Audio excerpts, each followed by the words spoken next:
According to one Oxford University study, the cost of hosting the Olympics almost always exceeds the estimated budget. Our guest says that host cities exaggerate the benefits to taxpayers while downplaying the costs.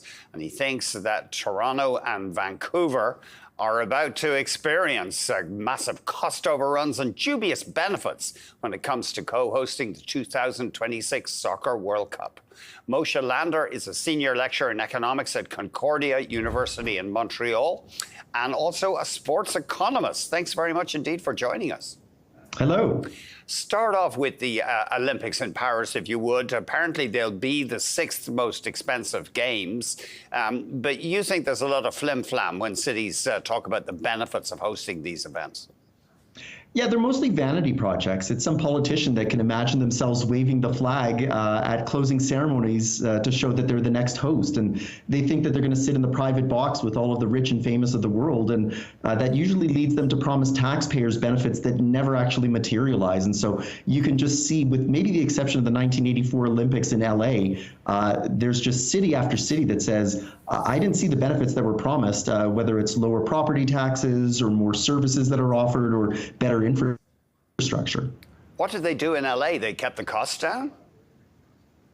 They commercialized the crap out of it, and that was the big change. Olympics are usually awarded about 7 years ahead of when they take place. And so if you think about the timeline, those Olympics were awarded in 1977, which was after the 1976 disaster in Montreal. And so when they saw that it almost bankrupted the city and the province, nobody wanted to host the 1984 Olympics. And so LA came along and said, we'll do it, but we want to be able to brand everything. If you remember, Mary Lou Retton was the star there. If they could have put the McDonald's logo on her forehead, they would have. That's the only thing that made them profitable, and nobody's been able to match it since. LA is going to be the next summer host in 2028. I bet you they're going to be profitable, and probably they're the only ones that can do it because they're going to have the infrastructure already in place. Now, you're dubious about the World Cup coming to Toronto, apparently, and Montreal, and Vancouver, I'm sorry. Apparently, the latest forecast for Toronto is $380 million it'll cost us. Now, some of that, though, is stadium improvements, isn't it?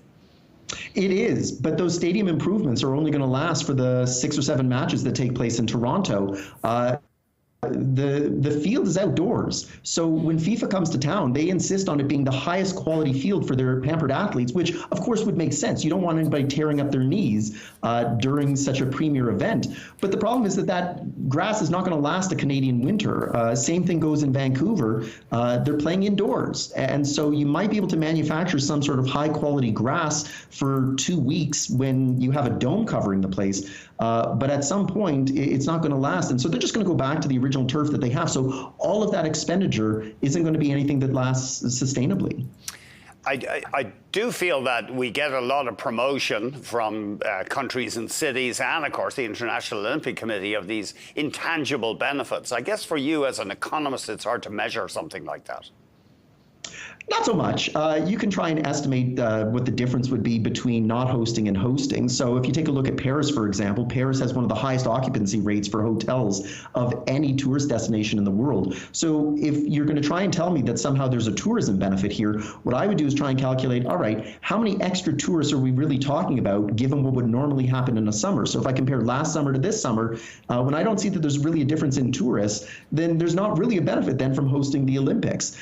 Calgary, which hosted the Winter Olympics in 1988, did see a difference over an extended period of time, but that was because Calgary was a well-kept secret within Canada, and broadcasting to the world raised its profile in a way that started to fill up some of those hotels in a way that would not have happened if they hadn't hosted. But a lot of those host cities for the Summer Games are already well known: Sydney, Paris, Athens, even Atlanta to some extent, because it's the home of Coca-Cola and CNN, experienced very, very small upticks at best from hosting.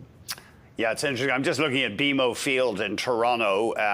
There is going to be extra seating, more than 17,000, but it's only temporary. It's going to be taken away then after that. And that's exactly it. So it's not like, even if you left the seating there in place, are you really going to tell me that now 30, 40,000 people are going to start attending Toronto games? They're going to have a hard enough time getting 17,000, even if the team were good. So, the team has a bad you're not going to get 17,000 at the best of times, let alone 30 or 40. So it has to be temporary in nature, but that's a cost that has to be borne by taxpayers for something that's not going to be there beyond 2 weeks. One thing, I think one idea you have is maybe hold the Olympics in multiple countries where they already have facilities. Yeah, and you've already seen that start to happen in large-scale events where you might see 2 countries co-host. The next Winter Olympics are going to be in 3 Italian cities rather than 1. It's a way to maybe spread out some of the damage, but I'd even go a step further and say that when you created the Olympics in the late 1900s or late 1800s, early 1900s, travel was very expensive. And so the idea of bringing all of the athletes together into one space made a lot of sense. Now these athletes are professionals that go year-round or at least seasonally from stop to stop. Why not have an Olympic event in a city that makes sense, and it doesn't all have to be even at one time or in one space? So for example, where South Koreans love speed skating, then have the Olympics for speed skating in South Korea, but have the Olympics for hockey in Canada or in Sweden, where they're going to appreciate it more than in South Korea. So not only do you have it in multiple countries, but you have it at multiple times.